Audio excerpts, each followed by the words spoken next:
Imaginary friends. Background. You would think that everyone, at least once in their lifetime, has imagined their own companion so that they could have someone to talk to. Although Immie's case wasn't any different, people definitely thought of her as different. Ever since Immie was a kid, she always found herself talking to what people thought were ghosts. She would roam the neighborhood, taking great pleasure in something that the people around her cannot comprehend. Every day, she takes a stroll around the park with her closest friends, Evan, Akiko, and Joyce. To Immie, they are the friends she knows that she can trust the most. They would always manage to put a smile on her face, no matter what negative things happened to her. Immie almost thought of them as her second family, her escape from the real world. Even at school, when she'd be called out for being a loner, those three would always be there to make her feel better. Through Immie's ups and downs, Akiko and Evan would always be there. Joyce most of the time is asleep. Immie also loved to journal. September 14th at 7:34 in the morning. Of course I love my family, as any other child would. I just love my friends more. But speaking of my friends, there should be a little introduction, right? Right. We shall start with Evan. Evan is who I go to whenever I have a bad day. He truly is the friend that I can call my big brother. He knows how to make me happy. Akiko, my bestie.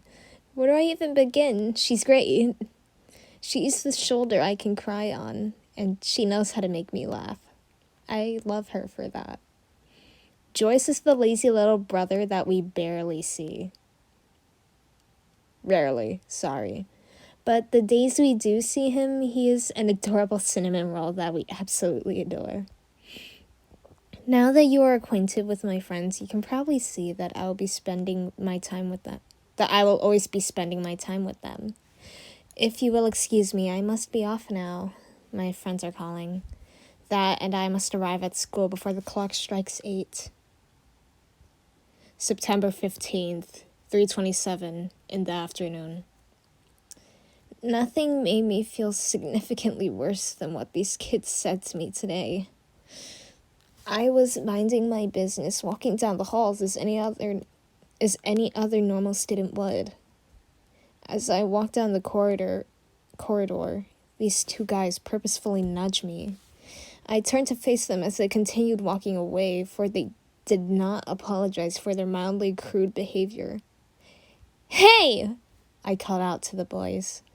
They turned around with no interest in talking to me. "What exactly was the purpose of that?" "What do you expect coming from you?" one of them said. "You're the fucking loner of this school," the other said. "First of all, profanity. Second of all, you have no right to speak to me that way. Third, and most importantly, I do have friends." "Okay. Where are they?" "Are you an idiot? They're right here." They looked at me as if I was a crazy person. "There's nobody there." What do you mean? What do you mean there's nobody there?" The halls fell silent. The only thing I could do was run to class. I was not going to let two idiots cloud the way I see my friends. Though, at the same time, everybody had been treating like this ever since year 2.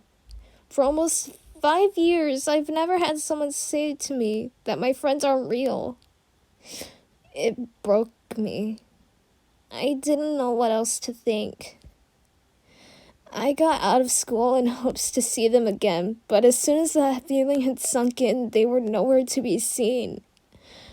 I broke down in tears, each one of my family members walking into my room and trying to help me the best they could. But I knew that the pain I was going through was something they wouldn't be able to understand. March 24th, 10:54 in the afternoon. I haven't touched this journal in what seems to be like half a year. I didn't want to look back to what shattering memories I've written down in here. Ever since I lost what seemed to be my real support circle, I've been bullied tirelessly. Not because of my imagination, but me in general. People hated me, and I don't know why. I'd cry to myself every single night, praying that I could one day see them again. It hurts. Since I was a toddler, maybe, me and the others had done everything together. We've been through a heartbreak together. We've been through hardships together. We've been through pain, depression, arguments together. Now that they are gone, I'm only longing to be once again together.